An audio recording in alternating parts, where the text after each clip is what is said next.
Champions লিগে পিছিয়ে পড়েও জুলস কুন্ডের জোড়া গোলে পিছিয়ে জয়ে ফিরল বার্সেলোনা। ফ্রাঙ্কফুর্টকে হারিয়েছে 2-1 ব্যবধানে।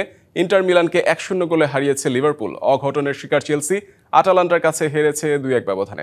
স্পোর্টিং লিসবনের বিপক্ষে বায়ার্নের জয় 3-1 গোলে। 5 গোলের রোমাঞ্চকর ম্যাচে পিএসভিকে 3-2 ব্যবধানে হারিয়েছে আতলেতিকো, আর স্লাভিয়া প্রাহাকে 3-0 গোলে বিধ্বস্ত করেছে টটেনহ্যাম।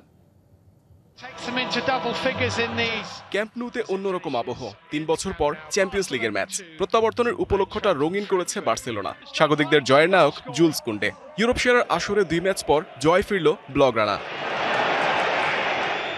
হোম অ্যাডভান্টেজ নিতে ব্যর্থ বার্সা ফ্রন্টলাইন। ইয়ামাল, লেভানডস্কি, রাফিনিয়ারা ছিলেন ছায়া হয়ে। স্রোতের বিপরীতে গোল হজমে অস্বস্তি বাড়ে স্বাগতিক ক্লাবের। হাইলাইন ডিফেন্সের খেসারত দিতে হয়েছে বার্সাকে। ক্যাম্প নুকে স্তব্ধ করে দেন ফ্রাঙ্কফুর্টের আনস্কা। প্রথমার্ধে পিছিয়ে থাকা বার্সার দারুণ কামব্যাক দ্বিতীয়ার্ধে। 3 মিনিটের ঝড়ে ফ্রাঙ্কফুর্টের রক্ষণ দেয়াল চূর্ণ বিচূর্ণ করে দেন জুলস কুন্ডে। দৃষ্টিনন্দন ও নিখুঁত হেডে জোড়া গোল করে স্বস্তি ফেরান স্বাগতিক ডাগআউটে।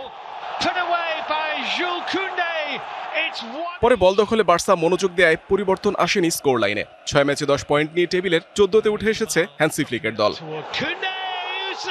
ইন্টার মিলান ও লিভারপুল ম্যাচ ধৈর্যের পরীক্ষা নিয়েছে সমর্থকদের। ড্রয়ের দিকে এগোতে থাকা লড়াই শেষ দিকের নাটকীয়তায় নির্ধারণ হয়েছে ভাগ্য।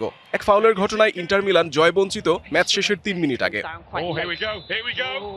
নতুন এবং ফিরে আসা গ্রাহকদের জন্য নগদে চলছে ক্যাশব্যাক সহ প্রতিদিন হাজারো উপহার জেতার সুযোগ। হবে আশা আর ফেরা, সারপ্রাইজ সেরা। পেনাল্টি পেয়ে কাজে লাগাতে ভুল করলেন না ডমিনিক সোবোসলাই। ভীষণ কঠিন সময়ে ইন্টার মিলানকে তাদের মাঠে হারিয়ে দিল লিভারপুল। যদিও ম্যাচের শুরু থেকে দুই দলই ছিল বেশ সতর্ক। ঘর সামনে রাখাই ছিল তাদের মূল লক্ষ্য। তাতে প্রথমার্ধের খেলায় সেভাবে গতি ফেরেনি। দ্বিতীয়ার্ধে ধীরে ধীরে দুই দলের খেলায় কিছুটা গতি বাড়ে, তবে পাল্টা আক্রমণের কৌশলেই খেলতে থাকে তারা। শেষ দিকে ম্যাচ নতুন মোড় নেয়। ভিয়েতসকে ফাউল করে অলরেডদের পেনাল্টি উপহার দেয় ইন্টার। সফল স্পট কিকে ব্যবধান করে দেন হাঙ্গেরির মিডফিল্ডার সোবোসলাই। 6 ম্যাচে 4 জয়ে 12 পয়েন্ট নিয়ে টেবিলের 8-এ উঠেছে লিভারপুল। এদিকে বায়ার্নকে আটকাতে পারেনি স্পোর্টিং লিসবন। আত্মঘাতী গোলে এগিয়ে গেলেও ম্যাচে প্রভাব বিস্তার করতে ব্যর্থ দলটি। উল্টো 12 মিনিটের ব্যবধানে 3 গোল করে সব সংখ্যা উড়িয়ে দাপট দেখালো বায়ার্ন মিউনিখ। সার্জ গ্নাব্রি সমতায় ফেরানোর পর লেনার্ড কার্ল দলকে এগিয়ে নেন এবং একটু পর ব্যবধান বাড়ান Jonathan Tah. Superb effort, brilliant goal. Mohammad Nazim, DBC sports desk.